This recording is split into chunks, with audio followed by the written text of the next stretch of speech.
ভারতের ভারতের জাতীয় কংগ্রেসের প্রথম অভ্যন্তরীণ মহিলা সভাপতি কে ছিলেন? কোশ্চেন করেছে ভারতের ফার্স্ট ওমেন ন্যাশনাল কংগ্রেসের ওমেনের প্রেসিডেন্ট কে ছিল, এটা হচ্ছে কোশ্চেন। অপশানগুলো দেখি। অপশান রয়েছে, অপশান ওয়ানে রয়েছে আমাদের Indira Gandhi, option two Nellie Sengupta, option C হচ্ছে সরোজিনী নাইডু, আর অপশান চার হচ্ছে অ্যানি বেসান্ট। দেখো, এক্ষেত্রে আমাদের প্রথম যদি জিজ্ঞেস করে প্রথম মহিলা সভাপতি, দেখো অভারতীয়, এখানে একটা ভালো করে দেখবে পয়েন্টটা, অভারতীয়। যে অভারতীয় মানে ভারতের বাইরে, তাহলে সেক্ষেত্রে আমাদের অপশান উত্তর হয়ে যাবে অ্যানি বেসান্ট।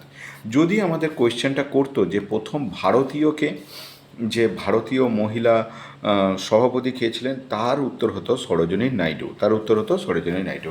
এক্ষেত্রে যেহেতু আমাদের জিজ্ঞেস করেছে যে অভারতীয় মানে ভারতের বাইরে কে আছেন যিনি প্রথম জাতীয় কংগ্রেসের সভাপতি ছিলেন, সেটাই হচ্ছে অ্যানি বেসান্ট। দেখো, অ্যানি বেসান্ট ছিলেন ভারতের প্রথম অভারতীয় মহিলা যিনি তোমার সভাপতি হয়েছিলেন কংগ্রেসের, এবং তিনি ছিলেন একজন বিশিষ্ট লেখক, থিওসফিস্ট, নারী অধিকার কর্মী এবং শিক্ষাবিদ, সমাজবিদ। এবং শিক্ষাবিদ হিসাবে তার যোগদানের অন্যতম উদাহরণ হচ্ছে তিনি বেনারস হিন্দু বিশ্ববিদ্যালয় প্রতিষ্ঠান। এছাড়াও অ্যানি বেসান্ট যেসব কাজের জন্য লড়েছিলেন সেগুলি মনে করা হয় মহিলাদের অধিকার, ধর্মনিরপেক্ষতা, জন্ম নিয়ন্ত্রণ, শ্রমিকদের অধিকার সম্পর্কিত বিষয়ে। এবং তিনি 1917 সালে কংগ্রেসের জাতীয় অধিবেশনে সভাপতিত্ব করেছিলেন, 1917 সালে। এবং তিনি ভারতে গণতন্ত্র প্রতিস্থাপনের জন্য এবং চেন্নাইয়ের ডোমিনেন্ট স্ট্যাটাস প্রদানের লক্ষ্যে হোম রুল লীগের সূচনা করেছিলেন। কে করেছিলেন? Annie Besant. পরবর্তী কোশ্চেন হচ্ছে 1929 সালে জাতীয় কংগ্রেসের লাহোর অধিবেশনে সভাপতিত্ব কে করেছেন? লাহোর অধিবেশন কত সাল?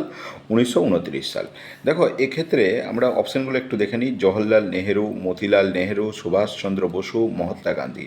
এক্ষেত্রে 1929 সালের যে জাতীয় কংগ্রেসের সভাপতিত্ব করেছিলেন সেটা হচ্ছে জওহরলাল নেহেরু তিনি সভাপতিত্ব করেছিলেন 1929 সালে জাতীয় কংগ্রেসের সভাপতিত্ব করেছিলেন জওহরলাল নেহেরু। দেখো, এই অধিবেশনে পূর্ণ স্বরাজের দাবি উঠেছিল এবং পরবর্তীকালে জওহরলাল নেহেরু আমাদের ভারতের প্রথম প্রধানমন্ত্রী হিসাবে নির্বাচিত হয়েছিলেন। এবং তিনি ত্রিরঞ্জিত যে পতাকা, ভারতবর্ষের যে ত্রিরঞ্জিত পতাকা, সেই পতাকা গৃহীত হয়েছিল এবং পতাকাটি উত্তোলিত হয়েছিল 1929 সালের 31শে ডিসেম্বর, মানে 1929-12-31 এই তারিখে কী হয়েছিল?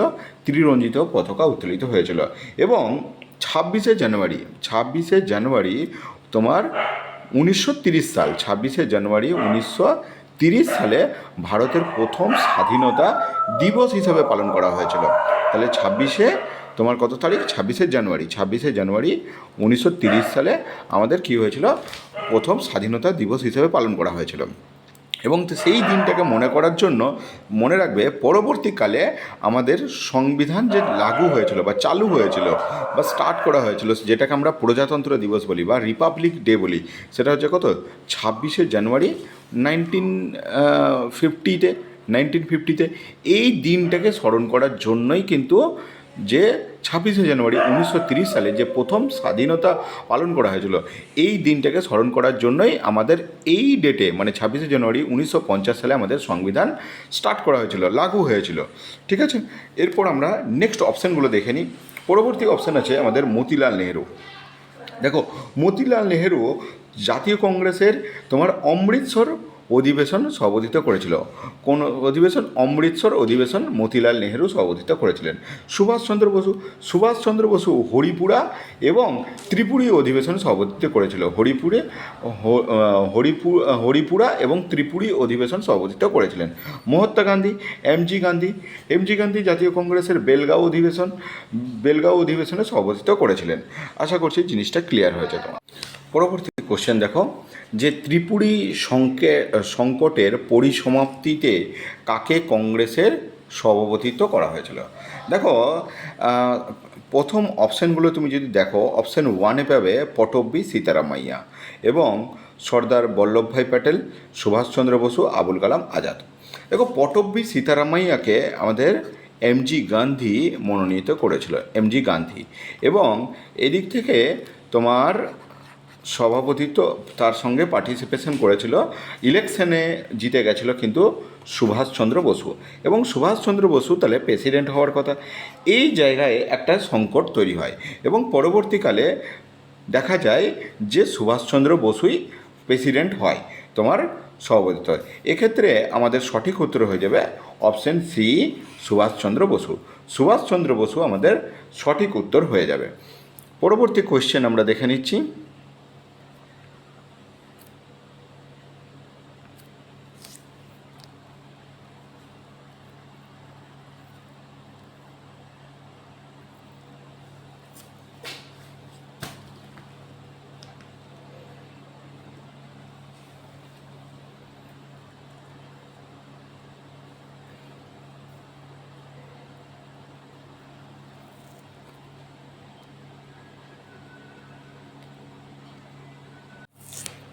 পরবর্তী কোশ্চেন হচ্ছে যে অ্যানি বেসান্ত কোন সালে জাতীয় কংগ্রেসের সভাপতিত্ব হয়েছিলেন? অ্যানি বেসান্ত একটু আগেই প্রথম কোশ্চেনে আলোচনা করেছিলাম।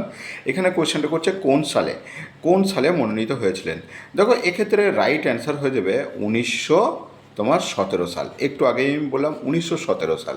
1917 সালে তোমার অ্যানি বেসান্ত মনোনীত হয়েছিলেন। 1917 সালে কংগ্রেসের সভাপতি মনোনীত হয়েছিলেন অ্যানি বেসান্ত। অ্যানি বেসান্ত এর সালটা যদি আমরা বলি যে 1847 সাল থেকে 1933 সাল পর্যন্ত। বেশ, এবার 1933 সাল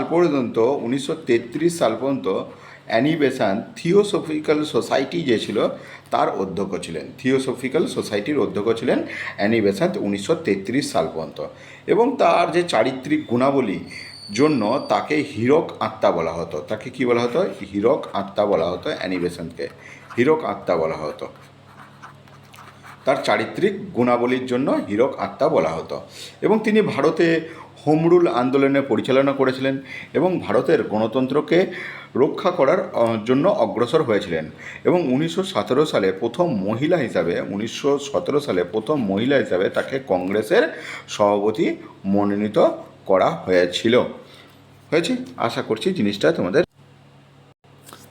নিম্নলিখিত তারপরের কোশ্চেন হচ্ছে, নিম্নলিখিত কোন সালে জাতীয় কংগ্রেসের সভাপতি হয়েছিলেন সরোজিনী নাইডু? কত সালে সরোজিনী নাইডু সম্বন্ধে বললাম একটু আগেই। সরোজিনী নাইডু হচ্ছেন প্রথম ভারতীয় মহিলা যিনি কিনা কংগ্রেসের সভাপতি হয়েছিলেন। বেশ, প্রথম ভারতীয় মহিলা। সালটা হচ্ছে এটা 1925 সাল। কোন অপশানে? অপশান বি, 1925 সাল। 1925 সালে কংগ্রেসের সভাপতি নির্বাচিত হয়েছিলেন। এবং সরোজিনী নাইডু হলেন সেই ব্যক্তি যিনি একজন মুক্তিযোদ্ধা ছিলেন এবং মুক্তিযোদ্ধা হিসাবে কাজ করেছিলেন, কবি ছিলেন। ভারতীয় জাতীয় কংগ্রেসে সভাপতিত্ব করেছিলেন 1925 সাল থেকে 1926 সাল পর্যন্ত করেছিলেন। 1925 থেকে 1926 সাল পর্যন্ত তিনি সভাপতিত্ব করেছিলেন। পরবর্তী কোয়েশ্চেন আমরা দেখে নেব। পরবর্তী কোয়েশ্চেন হচ্ছে যে নিম্নলিখিত করাচি অধিবেশনের সম্পর্কে নিম্নলিখিত কোন উক্তিটি সঠিক? চারটে অপশান দেওয়া আছে আমাদের। চারটে অপশানের মধ্যে আমাদের জানতে চাওয়া হয়েছে কোন উক্তিটা। পরবর্তী কোশ্চেন আছে আমাদের যে কংগ্রেসের করাচি অধিবেশন 1931 সাল সম্পর্কে নিচের কোন উক্তিটি সঠিক, মানে কারেক্ট স্টেটমেন্ট কোনটা? গান্ধী আরউইন চুক্তির সমর্থন, মহাত্মা গান্ধী এই অধিবেশনে সভাপতিত্ব করেছিলেন, খিলাফত অধিবেশন আন্দোলনের সূচনা হয়েছিল, ভারত ছাড়ো আন্দোলনের প্রস্তাব গ্রহণ করা হয়েছিল।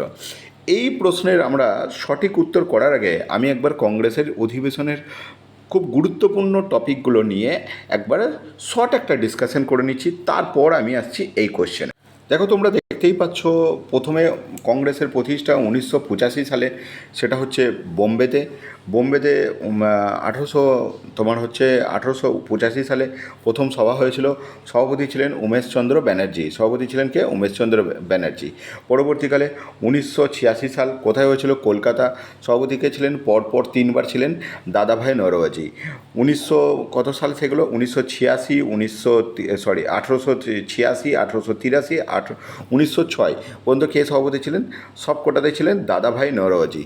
পরবর্তীতে আমরা দেখতে পাচ্ছি যে এর পরে তোমার সভাপতি হয়ে গেল কে?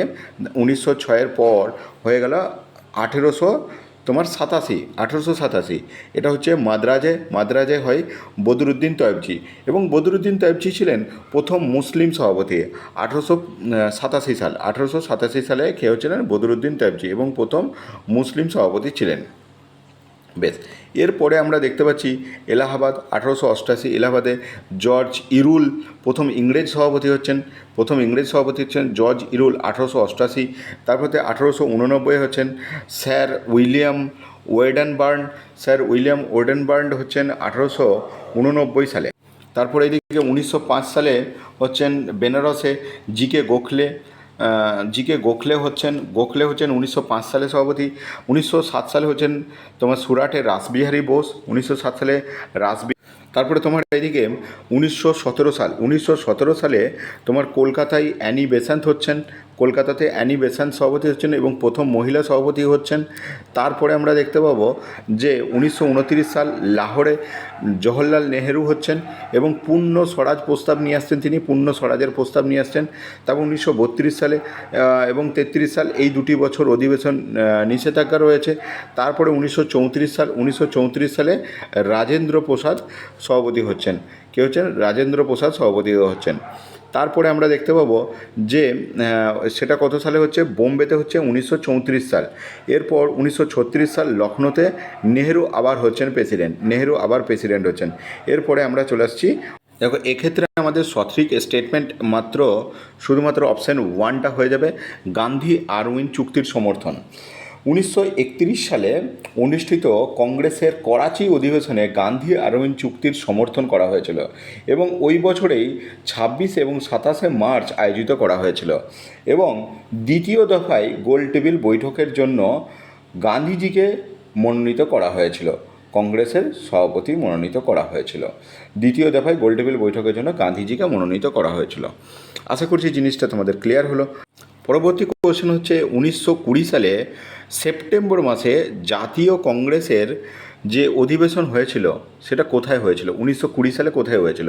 দেখো অপশান বি হয়ে যাবে এক্ষেত্রে সঠিক উত্তর। অপশান বি কলকাতায় হয়েছিল 1920 সালের কংগ্রেসের জাতীয় অধিবেশন। পরবর্তী কোশ্চেন দেখব, 1924 সালে কংগ্রেসের বেলগাঁও অধিবেশন সভাপতিত্ব কে করেছিলেন? বেলগাঁও অধিবেশন একটি আগেই বললাম, বেলগাঁও অধিবেশনের সভাপতি করেছিলেন গান্ধী করেছিলেন। MK গান্ধী, মহাত্মা গান্ধী করেছিলেন বেলগাঁও অধিবেশনে সভাপতিত্ব করেছিলেন। বেলগাঁও অধিবেশন এটা কত সাল ছিল? সালটা বলেই দিয়েছে আমাকে, 1924 সাল। 1924 সালে কী হবে? মহাত্মা গান্ধী সভাপতিত্ব করেছিলেন। দেখো 1924 সালের 26 এবং 27 ডিসেম্বর অনুষ্ঠিত জাতীয় কংগ্রেসের 39তম অধিবেশন ছিল। কততম? এটা 39তম অধিবেশনের অনুষ্ঠিত হয়েছিল এবং গান্ধীজি কংগ্রেসের সভাপতিত্ব করেছিলেন মাত্র একবার, সেটা এই বেলগাঁও অধিবেশনেই। মাত্র একবারই করেছিলেন গান্ধী তোমার কংগ্রেসের সভাপতিত্ব, সেটা হচ্ছে এই বেলগাঁও অধিবেশন। আশা করছি পুরো ক্লাসটা তোমাদের খুব ক্লিয়ারিটির সাথে বোঝা গেছে।